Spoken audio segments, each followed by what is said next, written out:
e vamos fazer uma oração? Pai querido, Pai amado, nós te louvamos e te agradecemos pelo teu amor, ó Pai, pela tua direção, pela tua graça, pelo teu sustento. Nós te agradecemos porque o Senhor é um Deus maravilhoso, um Deus justo, um Deus verdadeiro. Nós te agradecemos porque o Senhor é um Deus maravilhoso, Pai. É o Deus que guarda as nossas vidas, é o Deus que nos zela, ó Pai. É o Deus, ó Pai, fiel, ó Pai. É o Deus, ó Pai, que nos ensina, nos instrui, ó Pai, através do Teu Espírito Santo. É o Deus que enviou o Seu Filho amado Jesus Cristo, ó Pai, para nos salvar, ó Pai, e nos livrar, ó Pai, ó Senhor, do inferno, Deus. Livrarmos, ó Pai, nós, ó Pai, ó Senhor, dos nossos pecados, ó Pai, porque em Jesus nós somos sarados, nós somos curados, nós somos restaurados, ó Deus. E nós te louvamos, ó Pai, e te agradecemos pelas suas misericórdias, ó Pai. Em nome de Jesus, amém. Irmãos, então eu vou pedir para os irmãos também estarem abrindo as suas Bíblias em Romanos. Nós vamos estar ouvindo o texto de Romanos 8. Capítulo 8. Agora, pois, já nenhuma condenação há para os que estão em Cristo Jesus. Porque a lei do Espírito da vida em Cristo Jesus te livrou da lei do pecado e da morte. Porquanto o que fora impossível à lei, no que estava enferma pela carne, isso fez Deus enviando o seu próprio Filho, em semelhança de carne pecaminosa e no tocante ao pecado. E, com efeito, condenou Deus na carne o pecado, a fim de que o preceito da lei se cumprisse em nós, que não andamos segundo a carne, mas segundo o Espírito. Porque os que se inclinam para a carne cogitam das coisas da carne, mas os que se inclinam para o Espírito, das coisas do Espírito. Porque o pendor da carne dá para a morte, mas o do Espírito para a vida e paz. Por isso o pendor da carne é inimizade contra Deus, pois não está sujeito à lei de Deus, nem mesmo pode estar. Portanto, os que estão na carne não podem agradar a Deus.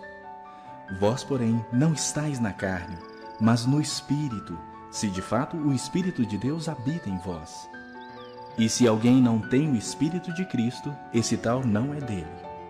Se, porém, Cristo está em vós, o corpo, na verdade, está morto por causa do pecado, mas o Espírito é vida por causa da justiça. Se habita em vós o Espírito daquele que ressuscitou a Jesus dentre os mortos, esse mesmo que ressuscitou a Cristo Jesus dentre os mortos, vivificará também o vosso corpo mortal, por meio do seu Espírito que em vós habita.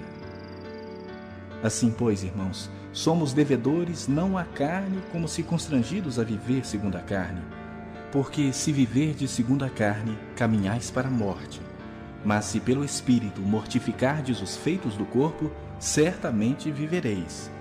Pois todos os que são guiados pelo Espírito de Deus são filhos de Deus.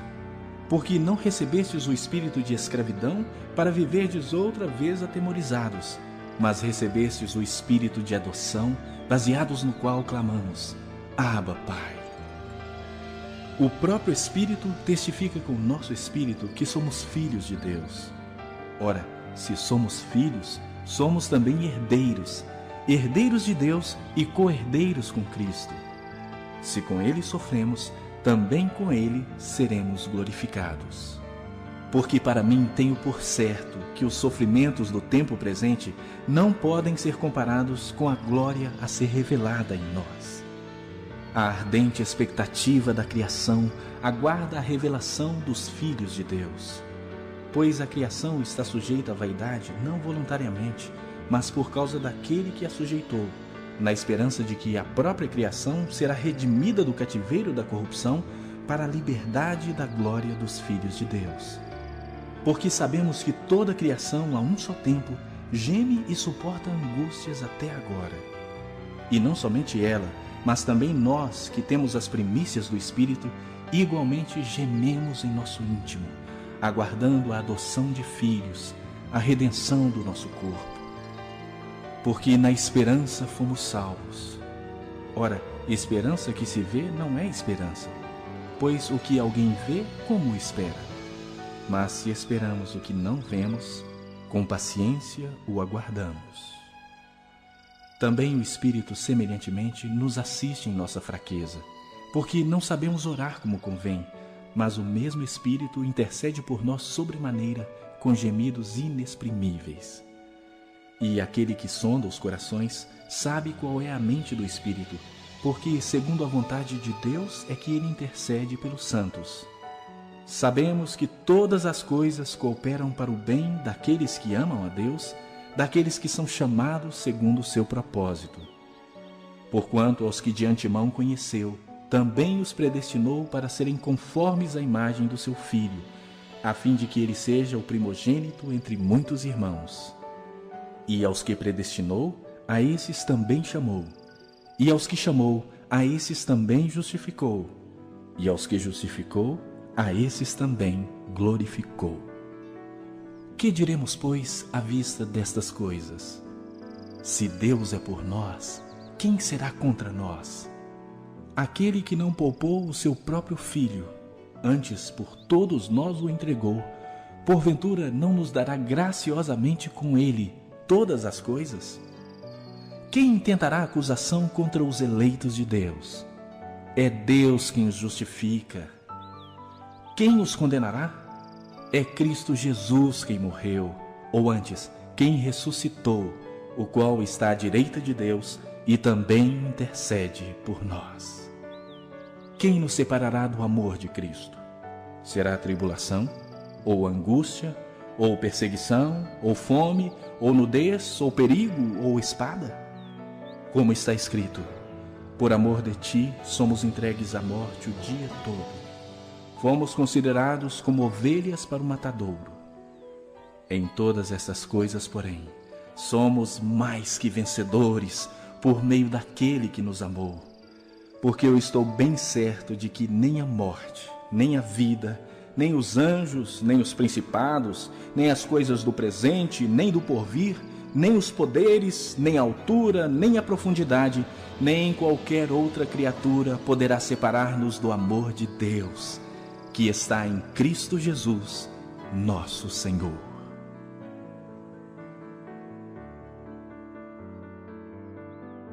Irmãos, eu queria estar falando nesse momento, em relação ao texto que nós ouvimos, que nós podemos tirar 4 lições. Primeiro, que nenhuma condenação é para aqueles que estão em Cristo. Nós sabemos que quando nós estamos em Cristo, nós não estamos sendo condenados. Nós sabemos que quando nós estamos em Cristo, nós somos salvos. Nós vamos para o céu. Isso é maravilhoso. É maravilhoso nós sabermos que nós somos em Jesus Cristo guardados, zelados. E aqui o segundo ponto, nós também somos filhos e herdeiros do Senhor. É maravilhoso saber que quando nós estamos em Cristo, nós somos filhos de Deus. Nós podemos ver isso em Romanos. Nós vemos isso nos textos de Romanos falando sobre nós sermos filhos do Senhor, herdeiros do Senhor. E essa herança é maravilhosa, porque essa herança, como eu já falei outras vezes, ela vem lá do começo. Ela vem lá do começo, quando Adão e Eva estavam no paraíso e houve a queda e Deus fez uma aliança ali também com Abraão. Nós também somos filhos espirituais do Senhor. Nós também vimos que os sofrimentos do presente que nós temos visto hoje, e isso é interessante porque é difícil às vezes as pessoas falarem sofrimento, mas a gente vê que na palavra do Senhor o sofrimento do presente e as glórias do porvir. Então nós vemos também nesse texto de Romanos que sim, existe o sofrimento presente, o sofrimento carnal aqui, o sofrimento físico aqui onde nós estamos. Mas também há a glória do porvir. E essa glória do porvir, ela é maravilhosa porque ela começa aqui na terra, o cuidado que Deus tem comigo, o cuidado que Deus tem contigo, o cuidado que Deus tem com os filhos dele, espalhado pelos 4 cantos desse mundão, mostra que há a glória pro povo lá na frente, há a glória do porvir. Isso é maravilhoso. E também nós vemos nesses textos, nós podemos olhar o texto e ver que há a intercessão do Espírito. É maravilhoso nós sabermos que há a intercessão do Espírito. Que o Espírito Santo intercede por nós. Nós sabemos que nós não sabemos orar, mas nós sabemos que o Espírito Santo ele intercede, ele nos ensina, ele nos instrui, ele nos mostra a forma correta de como nós devemos orar. Então, quando você olha lá o texto de Romanos 1, você encontra que agora, pois, já nenhuma condenação há para os que estão em Cristo Jesus. Como nós falamos, não há nenhuma condenação para os que estão em Cristo Jesus. Nós também vimos que lá no texto de Romanos 5 a 7, nós vemos que nós somos espírito e carne, que é uma luta do espírito contra a carne. Que as coisas do espírito, elas trazem a paz. As coisas do espírito, elas trazem o amor. As coisas do espírito são as coisas do Senhor. As coisas do espírito nos restauram, nos renovam. Aqui nós vimos que há uma luta constante entre a carne e o espírito. E nós sabemos que essa luta é uma luta diária. É uma luta contra as nossas tendências pecaminosas, os nossos pensamentos pecaminosos. E aqui eu alerto os irmãos que nós devemos estar buscando sempre o Espírito. Nós devemos estar buscando as coisas do Senhor. Nós devemos estar sempre olhando para Deus no foco em Jesus Cristo e buscando aquilo que Deus tem para as nossas vidas de forma diária, de forma maravilhosa. Esse texto de Romanos é maravilhoso. É maravilhoso também porque nós sabemos que lá no capítulo 28, e esse texto é bem conhecido, as pessoas gostam muito, sabemos que todas as coisas cooperam para o bem daqueles que amam a Deus. Sabemos que todas as coisas cooperam a favor daqueles que amam a Deus. É um texto conhecidíssimo. E nós sabemos que, por mais que nós tenhamos passado por todas essas dificuldades que nós estamos passando, e não tem como nós não falarmos sobre isso, porque nós estamos com saudade, nós temos saudade dos irmãos, nós temos saudade de estar nos confraternizando, nós temos saudade de estar em comunhão, nós temos saudade de dar um abraço, mas aqui Deus é maravilhoso e Ele nos conforta, dizendo que todas as coisas cooperam para o bem daqueles que amam a Deus. Que nós possamos, nessa noite, ter essa certeza, ter essa tranquilidade, sabendo que todas as coisas cooperam para o bem daqueles que amam a Deus. Então, aqui para encerrar, irmãos, que os irmãos não esqueçam desses 4 pontos. Que nenhuma condenação ela vem sobre nós quando nós estamos em Cristo Jesus. Que nós somos filhos e herdeiros do Senhor. Que o sofrimento do presente, o sofrimento de agora, e a glória por aquilo que há por vir, lá no futuro, lá no céu. Mas também não esquecendo que, por mais que existam os sofrimentos que nós podemos encontrar aqui nós também recebemos bênção, restauração, renovo, cuidado, zelo, graça, amor, justiça do Senhor para as nossas vidas, de forma que Ele não nos condena quando estamos em Cristo. E também que nós sabemos que o Espírito Santo intercede por nós. Então que nós possamos, nessa noite, estar louvando, agradecendo, exaltando ao Senhor em todo o tempo, porque Ele é o único merecedor, digno de toda a honra, toda a glória e todo o louvor. Que você possa estar com a sua mente, com o seu coração, com o foco na adoração ao Senhor Jesus, na adoração ao Espírito Santo e na adoração ao nosso Deus Pai. Que você possa estar com o foco no aprendizado e no crescimento da palavra do Senhor, em todo o tempo. Amém, irmãos?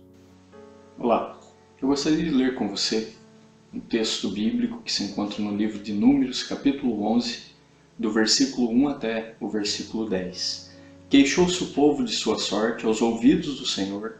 Ouvindo o Senhor, acendeu-se-lhe a ira, e fogo do Senhor ardeu entre eles e consumiu extremidades do arraial. Então o povo clamou a Moisés, e orando este ao Senhor, o fogo se apagou, pelo que chamou aquele lugar Taberá, porque o fogo do Senhor se acendera entre eles. E o populacho que estava no meio deles veio a ter grande desejo das comidas dos egípcios, pelo que os filhos de Israel tornaram a chorar, e também disseram: quem nos dará carne a comer? Lembrando-nos dos peixes que no Egito comíamos de graça, dos pepinos, dos melões, dos alhos silvestres, das cebolas e dos alhos. Agora, porém, seca-se a nossa alma e nenhuma coisa vemos senão este maná. Era o maná como semente de coentro, e sua aparência semelhante de bidélio. Espalhava-se o povo e o colhia, e em moinhos o moía ou num grau o pisava, e em panelas o cozia, e dele fazia bolos. O seu sabor era como de bolos amassados com azeite. Quando de noite descia o orvalho sobre o arraial, sobre este também caía o maná. Então Moisés ouviu chorar o povo por famílias, cada um à porta da sua tenda, e a ira do Senhor grandemente se acendeu e pareceu mal aos olhos de Moisés. Conta uma pequena história que uma senhora, ela fazia uma viagem de trem, e cada ponto daquela viagem ela tirava de dentro de um pacote um punhado de sementes. E ela ia, cada ponto que o trem parava, ela jogava um punhado daquelas sementes. Isso ela fez por todo o trajeto. E um jovem que estava sentado ao lado dela, intrigado, com aquela atitude da mulher, da senhora, ele perguntou por que ela fazia aquilo. E ela então respondeu a ele: eu tenho que fazer esse trajeto 2 vezes por ano, e sempre achei a paisagem desse lugar muito feia, sem vida, muito seca, sem brilho algum. Então resolvi comprar um punhado de sementes e aproveito a minha viagem para semear sementes de flores, ao invés de ficar reclamando da feiura do lugar. Você está vendo aquelas violetas? Plantei-as no ano passado. E aquelas roseiras? Elas foram plantadas há 2 anos. Essa história, ela ilustra muito bem como pode ser a viagem da nossa vida. Há várias maneiras de nós encararmos a vida. Uma delas pode ser aproveitando a viagem e lutando para que atravessemos a nossa jornada, mesmo cheia de percalços, de obstáculos e dificuldades, mas com confiança no cuidado de Deus e na sua misericórdia. Ou, diante das dificuldades e obstáculos, nós podemos também viver a vida, passar pela nossa vida, fazendo algo que desagrada a Deus. E é justamente algo que nós encontramos no texto que nós lemos que o povo de Israel estava fazendo: a murmuração. Existem pessoas que passam a vida toda murmurando. Eu não sei se você conhece alguém assim, eu espero que eu não seja uma pessoa assim, nem você. Porque passar a vida apenas reclamando e murmurando é algo que desagrada a Deus. É algo que Deus, na sua palavra, mostra total desagrado com isso. Nós percebemos que, a despeito de Deus ter prometido tirar o seu povo da escravidão do Egito, eles ficaram no Egito escravos por 430 anos. Então, arredondando, temos aí 400 anos de escravidão que o povo de Israel passou pelo Egito. E Deus havia prometido, através da pessoa de Moisés, que livraria o povo daquela escravidão. E Deus, da forma como Ele prometeu, Ele cumpriu.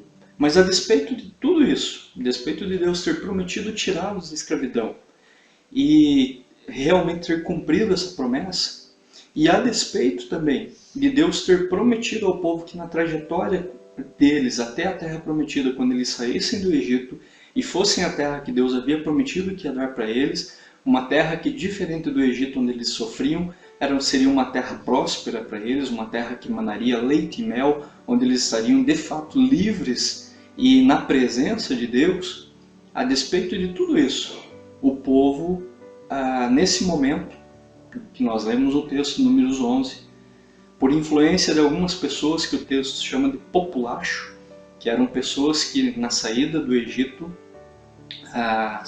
incorporaram-se ali ao povo de Israel e também foram, né, na caminhada, foram na jornada com eles até a Terra Prometida, e essas pessoas então começaram a influenciar o povo de Israel. Você percebe que eles começaram a ter vontade, saudades das comidas do Egito, e diz que o povo também começou a ter essa mesma atitude.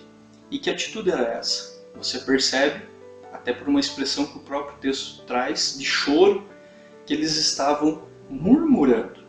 Murmurando porque eles estavam querendo comer as comidas do Egito e então estavam desdenhando da comida que Deus estava dando para eles diariamente, que era o maná. Depois de 3 dias longos, né? E após eles terem sido libertos do Egito, 3 dias caminhando já por aquele caminho de deserto, cuidado já pelo Senhor, porque os textos bíblicos anteriores vão nos contar que Deus se manifestou ali cuidando deles de noite com uma coluna de fogo para aquecê-los, e de dia uma nuvem para cobri-los do sol escaldante.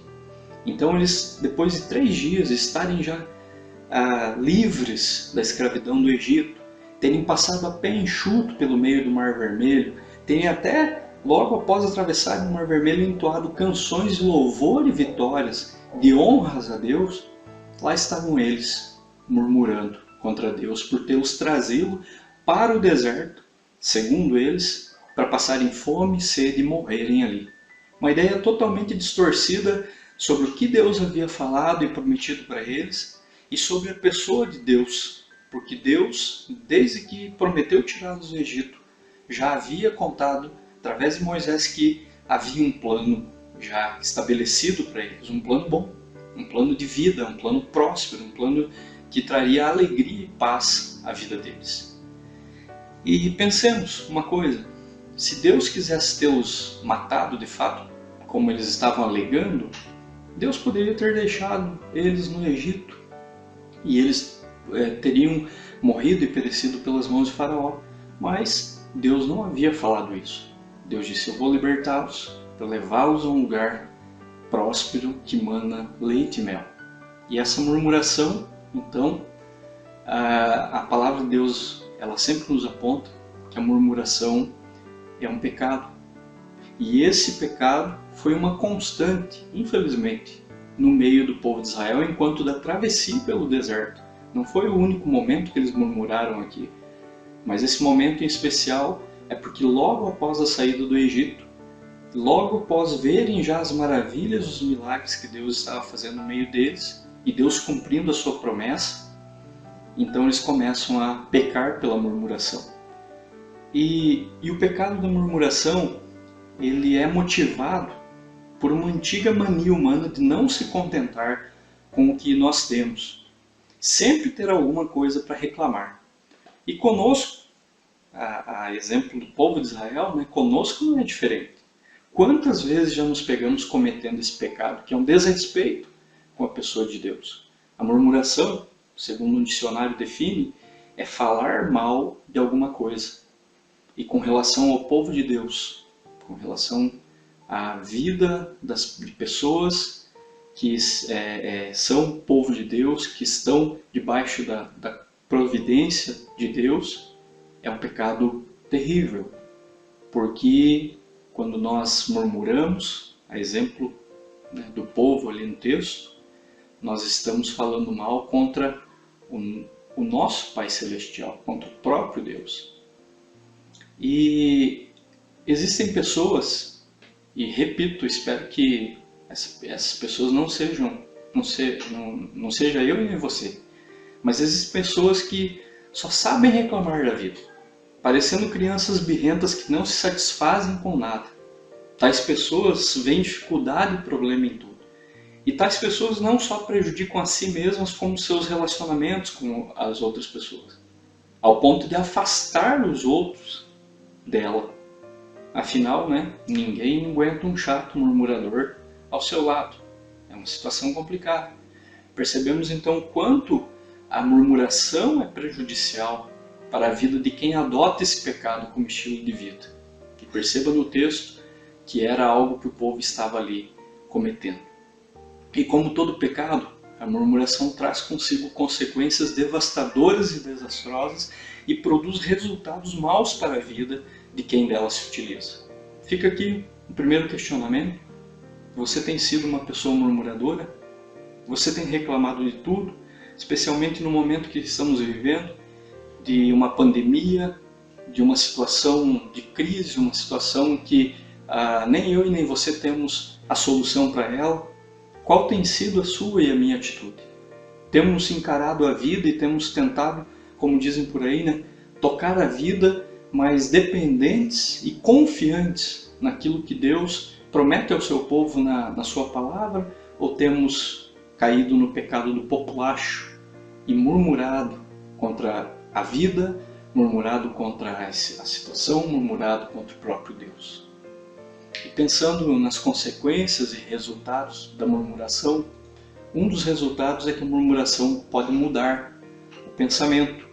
Ao lermos a história do povo de Israel atravessando o deserto, nós ficamos admirados com as maravilhas que Deus fez no meio deles nesse período.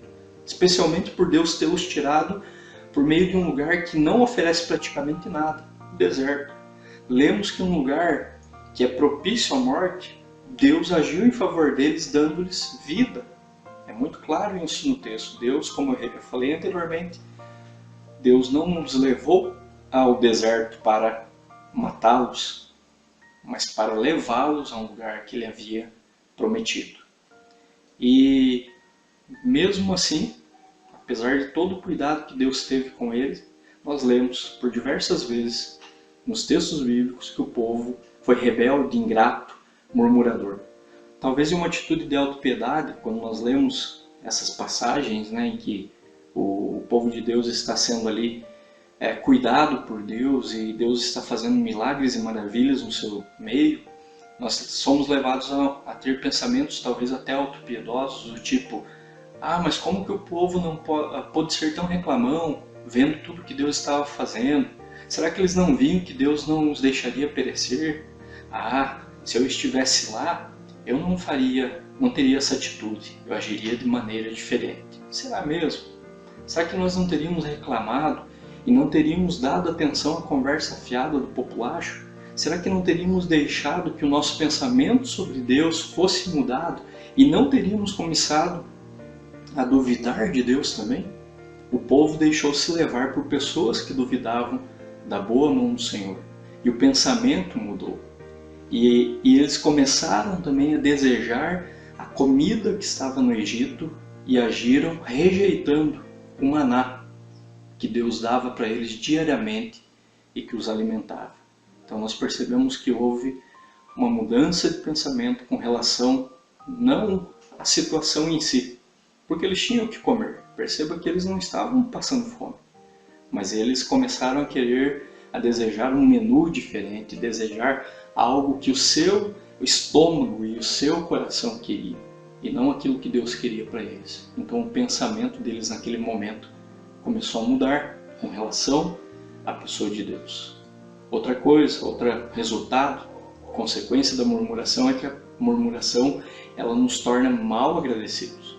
O pastor John MacArthur, no seu livro Abaixo a Ansiedade, indico essa leitura, um livro muito bom sobre o tema da ansiedade. Ele escreve a seguinte frase: a murmuração é o sintoma de um problema espiritual profundo, o fracasso de confiar em Deus e submeter-se à sua vontade. Essa afirmação dele é muito correta para descrever aquele infeliz momento na vida do povo de Israel, pois eles estavam desconfiando de Deus e do seu cuidado. Observando o fato que o texto relata de que Deus diariamente os estava alimentando com maná, que nunca faltou, percebemos quão grave então era a murmuração e a consequência de tornar o povo mal agradecido. Eles tinham o que comer, mas não estavam satisfeitos. não é muito diferente da nossa sociedade humana hoje em dia. Hoje nós temos acesso a tantas coisas, temos acesso à tecnologia, à ciência, temos acesso à alimentação e até muito diversificado, salvo se alguma pessoa estiver muito carente mesmo, mas a nossa sociedade hoje ela está abastada no seu todo, porém não está satisfeita, não se sente satisfeita, e isso gera sim essa ingratidão, gera pessoas mal agradecidas com Deus, mesmo Deus estando a abençoar a humanidade com tantas benesses, tantas coisas boas que Deus tem nos dado. E a murmuração então ela torna o murmurador um mal agradecido. E a situação piora quando esse murmurador é um filho ou uma filha de Deus. A pessoa se torna mal agradecida, pois quando um problema aparece, uma dificuldade surge, ela blasfema, ela esperneia, ela grita, esquece de que Deus está no controle de tudo e o está sustentando, mesmo em meio à adversidade. Deus em Números, no livro de Números, capítulo 11, verso 23, você lê posteriormente aí, questiona o povo, perguntando se por acaso a sua boa mão estava encolhida, que ele não os pudesse sustentar. Deus manda esse recado para o povo através de Moisés e diz: vocês estão achando que a minha mão encolheu, que a minha mão mudou, que eu perdi o poder para poder sustentar vocês e dar o que vocês querem? Vocês acham que eu não posso mais ajudá-los? E perceba que, conforme o texto nos diz, é um murmurador, duvida desse cuidado de Deus. Esquece de todos os benefícios que Deus já o abençoou. Uma outra coisa, um outro resultado, uma outra consequência da murmuração, que nós percebemos claramente no texto, é que a murmuração nos envenena, tal qual um veneno que em pouco tempo mata alguém, porém antes de matá-lo espalha-se pelo organismo da pessoa e o destrói. Assim a murmuração vai se infiltrando na vida da pessoa, a tal ponto de que essa pessoa ela se torna um murmurador profissional. A situação se agrava quando a murmuração da pessoa torna o outro em um murmurador. Pois a murmuração, a exemplo de um vírus, é contagiosa também. Você e eu, infelizmente, quando somos murmuradores ou quando murmuramos, podemos contagiar outras pessoas. Perceba que o texto diz isso. O texto diz que o populacho começou a ter saudades da comida do Egito. E logo o povo de Israel começou também, desnecessariamente, a ter saudades dos pepinos, dos melões, dos alhos silvestres, das cebolas, dos peixes que eles comiam, segundo eles, de graça. Eles não estavam pagando nada pelo maná, mas o povo insistiu em murmurar. Lembremos um momento, logo à frente no livro também, depois leia lá, Números 14, capítulo 14, em que o povo entrou na conversa de outras pessoas agora, dos 10 espias covardes, diferentes dos outros dois, Josué e Caleb, que confiaram na palavra e na promessa do Senhor que eles entrariam na terra. Mas esses outros 10 homens trouxeram palavras de desencorajamento, de medo, e disseram que eles, ao entrarem naquela terra, eles seriam comidos igual a nós comemos pão. E mais uma vez o povo esquece das promessas do Senhor. E em um outro momento também, no próprio livro de Números, capítulo 21, versículo 5, eles estão murmurando de novo. E mais uma vez eles reclamaram do maná, ao ponto de chamar o maná, que era uma bênção de Deus para a vida deles, de pão vil. Então perceba como que o veneno da murmuração causa um estrago muito grande. Deus anuncia então, você depois, logo em seguida, leia o restante do texto, a partir do versículo 11, Deus anuncia por meio de Moisés que daria carne para o povo comer. No decorrer do capítulo 11 nós lemos que Deus, mostrando o seu imenso poder e providencial sustento, faz com que codornizes viessem ao arraial de Israel. O texto diz que foram tantas codornizes que se amontoaram mais ou menos meio metro do chão, que o povo teria carne para comer um mês inteiro e que até mesmo, segundo Deus falou, eles enjoariam de tanto que comeriam carne, eles enjoariam de carne. Qual foi a consequência da murmuração? Como eu falei anteriormente, todo pecado traz consigo uma consequência, e geralmente essa consequência é desastrosa, ela é má. O Novo Testamento vai nos dizer que o salário do pecado é a morte. E qual foi a consequência então da murmuração?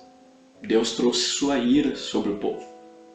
Com toda razão, como sempre, né? Deus agindo da forma correta como Ele age, Ele traz a sua ira para demonstrar a sua santa indignação contra aquela atitude do povo. O texto de Números 11 continua relatando que enquanto ainda se enfaravam, diz o texto que ainda estava a carne das codornizes nos dentes deles, veio sobre eles uma praga que dizimou a vida daqueles que desejaram a comida do Egito. Nós podemos, então, com esse breve relato, trazermos algumas lições para a nossa vida. Uma delas é que nós não devemos murmurar jamais, pois Deus se desagrada da murmuração. A murmuração é um pecado, porque ela afronta a pessoa de Deus no sentido justamente de que Deus está cuidando do seu povo, e quando nós murmuramos é como se nós falássemos que Deus nos esqueceu, que Deus não está sendo fiel àquilo que Ele mesmo prometeu, nos cuidar e nos sustentar. Mas nós não devemos murmurar jamais, pois Deus Ele está nos sustentando, mesmo em meio às dificuldades que a vida traz. A vida não é fácil para ninguém. Eu creio que a sua vida não é fácil, a minha vida não é fácil. Tem momentos difíceis na vida de cada pessoa, mas a maneira correta de encarar esses momentos não é murmurando, mas é confiando que Deus está, mesmo no meio dessas dificuldades, nos sustentando. Deus não poupou Jesus Cristo, seu próprio Filho, a fim de proporcionar vida ao seu povo, vida eterna, e também uma vida com Ele. Logo, esse que é o maior ato providencial de Deus em favor do seu povo, permitir que Jesus morresse na cruz para trazer salvação a nós. Ele aponta, esse ato então aponta para a realidade de que Deus cuida dos pormenores da nossa vida. Logo, isso deve gerar gratidão em nossos corações. Quem nos tirou do poder das trevas e do mundo, ilustrados na Bíblia constantemente pelo Egito e pela Babilônia, continua sustentando o seu povo no decorrer da história. Por isso nós devemos lembrar do que Deus fez em nosso favor e continua fazendo, e passar a olhar para as dificuldades da vida gratos pelo sustento e o cuidado de Deus, apesar dessas coisas. Paulo, ao escrever a primeira carta aos Tessalonicenses, no capítulo 5, versículo 18, ele ensina justamente o antídoto contra a murmuração, a gratidão. Ele diz assim: em tudo dai graças, porque esta é a vontade de Deus em Cristo Jesus para conosco. E lembrarmos também, Deus, por meio de Jesus, nos tirou da escravidão do pecado e da morte. Logo, tudo que nós enfrentarmos nessa vida, sejam obstáculos, dificuldades, problemas ou adversidades, sempre nós contaremos com o sustento do Senhor e o seu cuidado.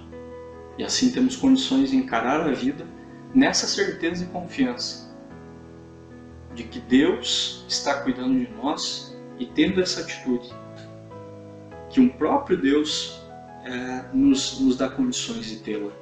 Nós não temos, a nossa natureza realmente ela pende para a murmuração, ela está sujeita a ficar reclamando, a ser ingrata, a ser mal agradecida, a envenenar os outros, mas Deus vai dando condições para nós, seu povo, no processo da nossa santificação, de nós voltarmos o nosso pensamento para aquilo que a sua palavra fala, nós termos um coração grato a Deus por tudo aquilo que Ele tem nos dado e tem sido em nossa vida. E assim nós podermos ser testemunhas do seu amor, testemunhas daquilo que Deus fez por nós através de Jesus Cristo. E isso, nós agindo dessa maneira, nós não daremos espaço algum para a murmuração. Portanto, gostaria de deixar um último conselho para você.